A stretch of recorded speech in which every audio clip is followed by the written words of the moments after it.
एक बार की बात है। एक घने जंगल में विशाल बरगद का पेड़ था। उस पेड़ पर बहुत सारे तोते रहा करते थे।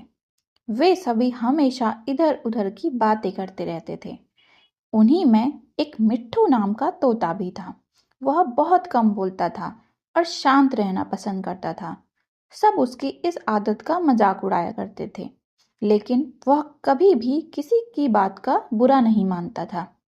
एक दिन दो तोते आपस में बात कर रहे थे। पहला तोता बोला, मुझे एक बार बहुत अच्छा आम मिला था। मैंने पूरे दिन उसे बड़े चाव से खाया। इस पर दूसरे तोते ने जवाब दिया, मुझे भी एक दिन आम का फल मिला था। मैंने भी बड़े चाव से उसे खाया था। वहीं मिट्ठू तोता चुपचाप बैठा था।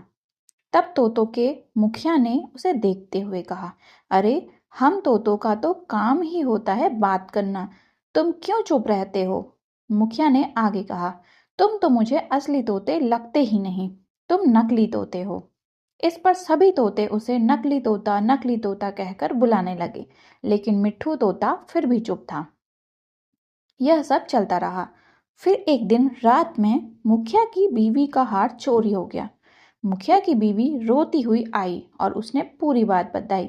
मुखिया की बीवी ने कहा, किसी ने मेरा हार चोरी कर लिया है और वो हमारी ही झुंड में से एक है। यह सुनकर मुखिया ने तुरंत सभा बुलाई।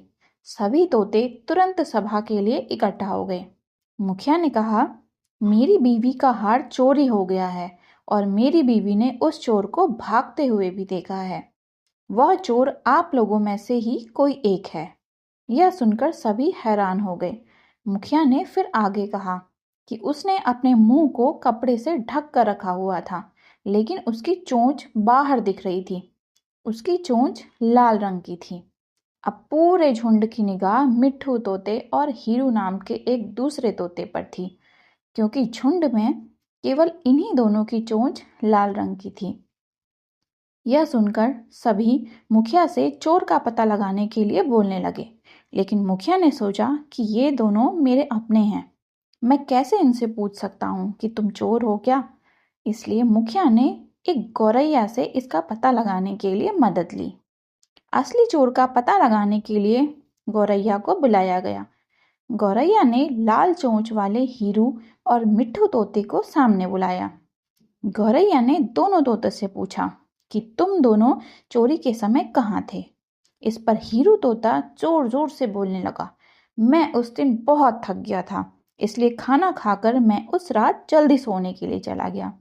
वहीं मिट्ठू तोते ने बहुत धीमी आवाज में जवाब दिया। उसने कहा, मैं उस रात सो रहा था। इस बात को सुनकर गौरैया ने फिर पूछा, तुम दोनों अपनी बात साबित करने के लिए क्या कर सकते हो? इस पर हीरू तोता फिर से बड़ी तेज आवाज में बोला, मैं उस रात सो रहा था। मेरे बारे में सब जानते हैं। ये चोरी मिट्ठू ने ही की होगी, इसलिए वह इतना शांत खड़ा है। मिट्ठू तोता चुपचाप खड़ा हुआ था। सभा में मौजूद सभी तोते चुपचाप यह सब देख रहे थे। मिट्ठू तोता फिर धीमी आवाज में बोला, मैंने यह चोरी नहीं की है। इस बात को सुनकर गौरैया मुस्कुराकर बोली कि चोर का पता लग गया है।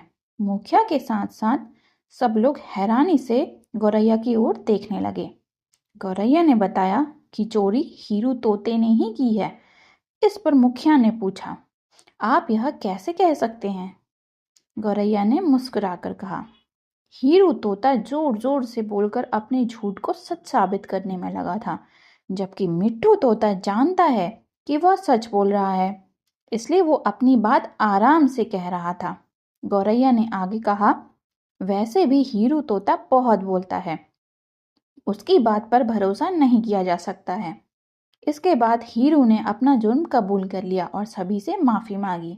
यह सुनकर सभी तोते हीरू तोते को कड़ी सजा देने की बात कहने लगे, लेकिन मिट्ठू तोते ने कहा, मुखिया जी, हीरू तोते ने अपनी गलती मान ली है। उसने सबके सामने माफी भी मांग ली है। उससे पहली बार यह गलती हुई है, इसलिए उसे माफ किया जा सकता है। यह बात सुनने के बाद मुखिया ने हीरू तोते को माफ कर दिया। इस कहानी से हमें यह सीख मिलती है कि कभी कभी ज़्यादा बोलकर हम अपनी अहमियत खो देते हैं, इसलिए ज़रूरत के समय ही बोलना चाहिए।